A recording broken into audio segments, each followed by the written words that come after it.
Previously on The Business. Siphiwe Moyo is the author of a book titled Bulls and Bears, Life Lessons from the Financial Markets. Welcome to The Business this morning. It is great to have you here. Thanks for joining us in studio. Thanks, Ian. Thanks for having me. You're going to have to just come a little bit closer to the mic over there. Just maybe ask Comfort to help us position that for you. Siphiwe, you've gotten behind this book. You've written a hell of a book. Astrid loves your title, by the way.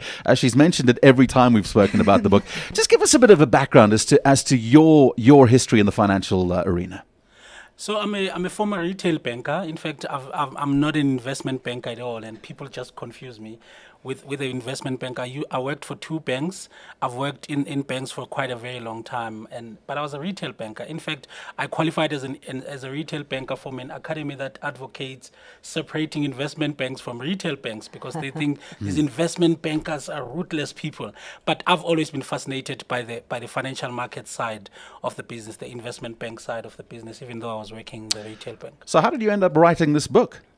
I've been observing the financial markets for a very long time. In fact, when I was working in the bank, I would be caught up running to the traders, running to the other floor.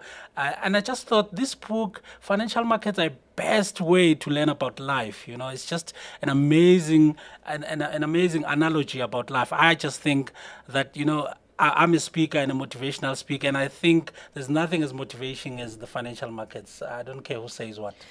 I agree with you, Siphiwe, and Ian keeps on mentioning how excited I get, and I think it's because you've made that connection between markets and life, Yes. And I think part of the challenge we face in South Africa, and I'd love your views on it, is that we don't make that connection often enough, which is why we have such a huge financial literacy gap. So Yes.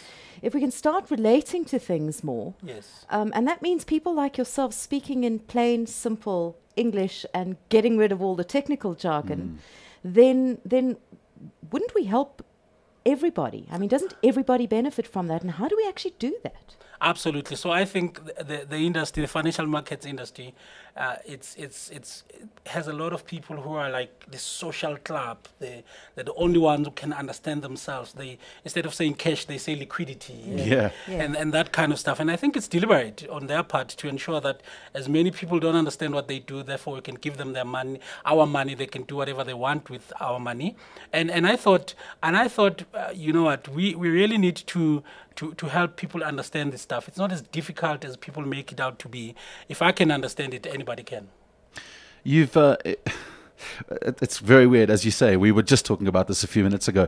You've made this very, very clear that it's not about the financial markets. So someone picking up your book and reading it for the first time, what can they expect? Before we get into your blog here, what can they expect from cover to cover to take away and learn from? So the book is not about financial markets, it's about life. So I wanted to simplify financial markets, but also take the lessons that I derived from the financial markets. So, I mean, the title can be quite intimidating for someone who doesn't understand the stock market, but it shouldn't be, because it's written in a very easy language. It's written more about life. Of course, if you want to derive lessons from the financial market, you have to talk about them. But I speak about them in a very simple way, a very simple way that anybody with just functional literacy can understand. And do you think that by releasing this book, by getting behind this book and putting your thoughts onto paper, you are trying to grow the amount of people who are getting into equities, who are getting into property, etc.? Is that your aim with this book? Absolutely. So I want to debug this thing. I want to.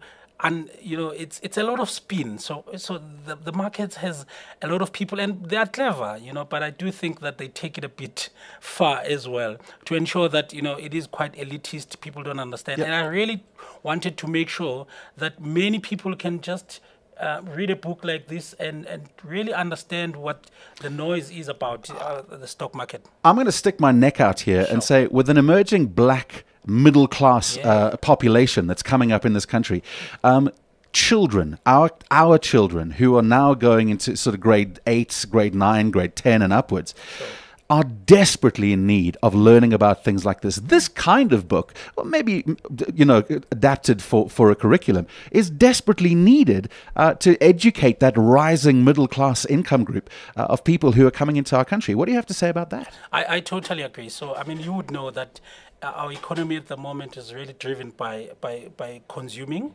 There's not a lot of us who's producing, who's understanding, who's saving. Our savings culture is pathetic. Yes.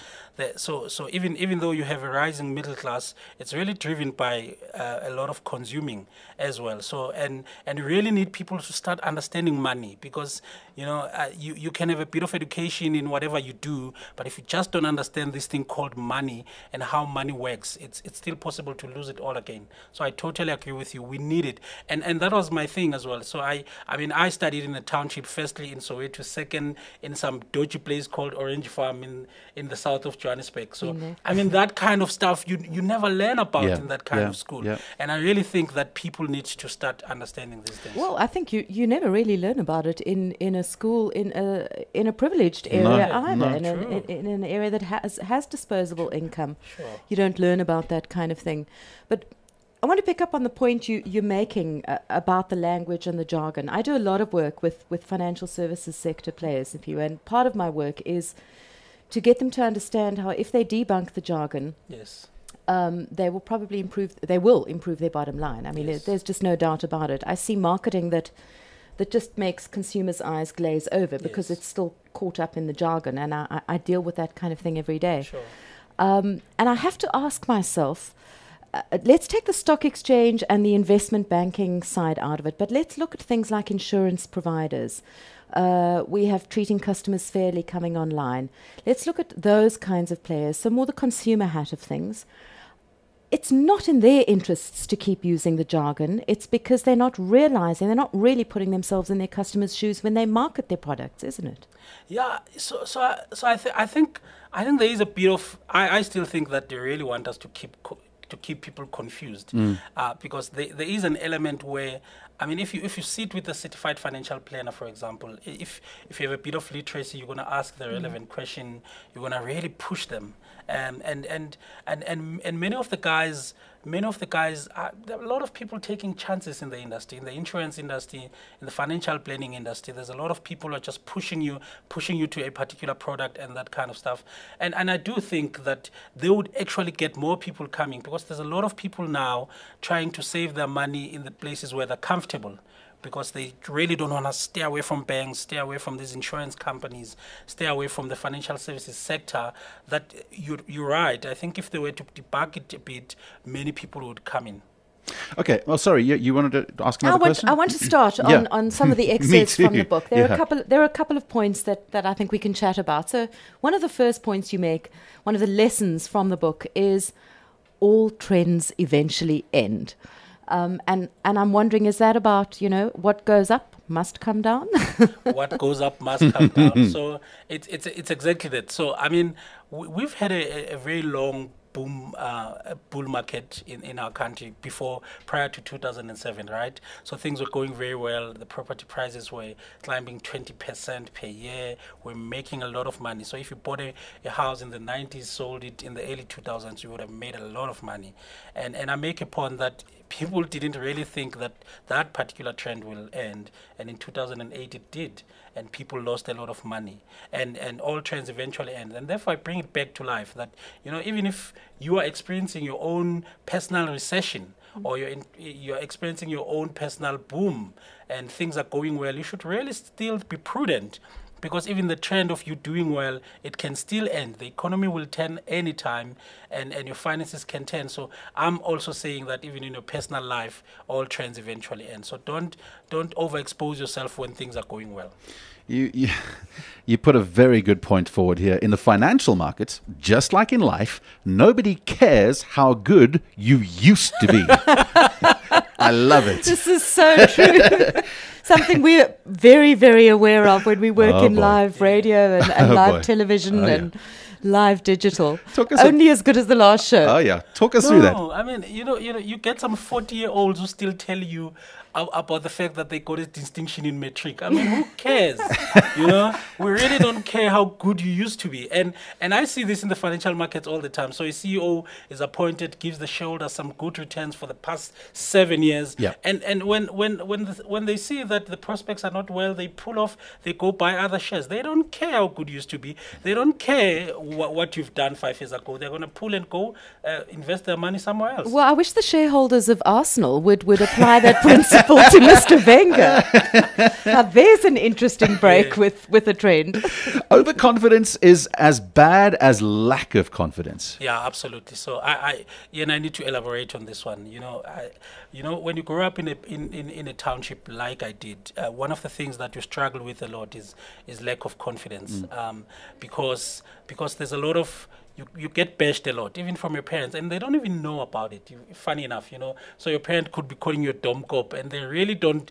They'll be hugging you, oh my dumb cop, kind of thing. They really don't know what they're doing. So I mean, we talk badly about our children and all of that, and so when you grow up, lack of confidence is one of the biggest thing you can ever find in people living in township. And I'm suggesting that lack of confidence can kill you, because I see a lot of people who are talented but they really lack confidence. But on the other hand, I also see a lot of people who are overconfident, and it kills them. So in the financial markets, you see it all the time. So when people start being overconfident, they stop doing things that they used to do. So for example, if someone wanted to invest in a particular company, they would do a fundamental analysis. You would know this, get an intrinsic value of the share, do a lot of work before they invest. Once they start becoming overconfident, they stop all that stuff. They speculate, they try and read the market, they say, oh, I've been there, and they get bashed. And I think in life as well, once you become overconfident, you stop doing the things that you used to do. You stop investing yourself. Your skills are not current anymore. You don't go to conferences because no one can teach you anything, and that can kill you as well. Interesting. One I want to pick up on, investing in yourself, just like investing in the stock market, is cheaper than you think. Yeah. And investing in yourself, just like investing in the stock market, is cheaper than you think. So first of all, people think it's really expensive investing in the stock market. Yeah. They think you have to have a lot of money to start, but you don't. I mean, you don't. I mean, if you have 1,000 rands, you can go buy a unit trust, and you can get in the door and start being in the stock market. You can even buy equities. You might not get terribly many for them, but you can. Yeah, you could go to the penny stocks. Yeah. You can buy a lot of penny stocks. The costs become a bit of a problem if you buy with less money, but otherwise you can buy other collective investment schemes or whatever. But investing in yourself is also not expensive. It's very funny. In the early 2000s, while I was still in the bank, I wanted to do an MBA, but I was way too junior to do an MBA, because they said, we can only pay for people who are at the senior management level to do an MBA. So I decided I was going to do it by myself. I paid for myself, and I didn't earn a lot of money. I paid for myself, and interestingly, when someone heard that I was paying an MBA for myself, they're like, geez, you have a lot of money, man. How can you afford paying an MBA? And I was paying something like 3 grand a month. And this human being had the most amazing shoes. They wore nice clothes all the time, great perfume and all of that. But they thought paying 3,000 rands a month on my education is expensive. And I just think it's a psyche that we need to change, that investing in yourself is actually not as expensive as people think, because the return on my investment, now I'm on this show, the return on my investment is quite incredible. You say here exceptionally high earnings growth rates are unsustainable for long periods. This is something that all of us need to hear about, because we, as you mentioned earlier on, the property boom and everyone was in it for the long run. Those aren't sustainable. Do you want to just quickly talk us through that? Exceptional growth rates are not sustainable. So if you look at companies, for example, if you're a company that grows at about 20% per annum, you can never sustain that, because if you're growing there, someone is going to see that there's some company getting some exceptional growth rates, and they're going to get into that market and become a new entrant. And once they get in, then obviously your growth rates are going to go down. So you can't grow at 20%, 15% over a long period of time. They're just not sustainable. And I bring that back into life, that many of us, I think this is a lesson about leadership. Many of us, particularly, and I'm going to say it as well, in the context of the triple BE, there's a lot of us being fast-tracked into senior management position. But I think if you're going to grow into leadership positions too quickly, you're going to crash. Many people are impatient. They want to get into that exco now. They want to get into that CEO position now. I just think people need to understand that you need to grow organically. If you grow organically, you're going to be able to understand, start from managing 2 people to 20. And then if you have that sustainable growth rate, you're going to be able to run big businesses. Siphiwe, do you have a day job? So speaking now is my day Yes, job. So right. I speak full time. I do motivation. I talk about bulls and bears and facilitate. So this is my day job now. And you make a living that way. I make a living out of it. I make a good living out of it. That's fantastic. You seem as though you're loving what you're doing. I love it. I really do. And many people have said this to me. I look like a shy guy until I see a mic. Most of us in this industry are actually like that. I'm like shy and until someone gives me a mic, gives me a stage, and then I just explode. So I really love what I'm doing, and which is another important thing. You've got to love what you do, man. We spend a lot of time working. Sure. Siphiwe, you've released the book. Is it available at all bookstores?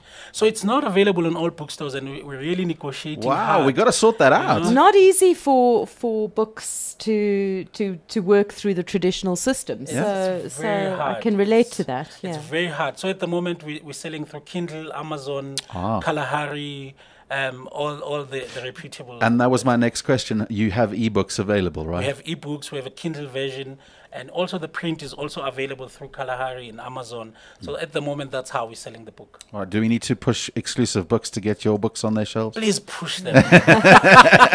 Siphiwe, tell me, how do people contact you as well if they're interested in what you do as a day job? So I think the best way would be to go to my website, siphiwemoyo.co.za.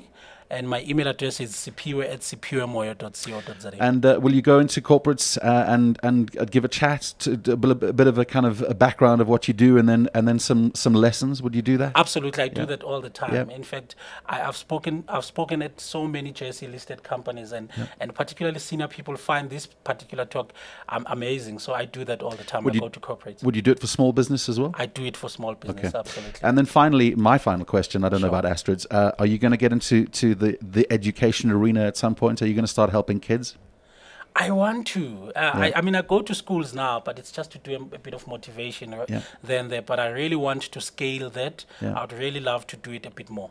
Just, if I may say, and stick my neck out here, I think that's a huge growth area. You've got so many children coming up who were desperate for this kind of knowledge. So thank you so much. Amazing. Astrid, you got any final questions? No, I'll certainly be contacting Siphiwe offline.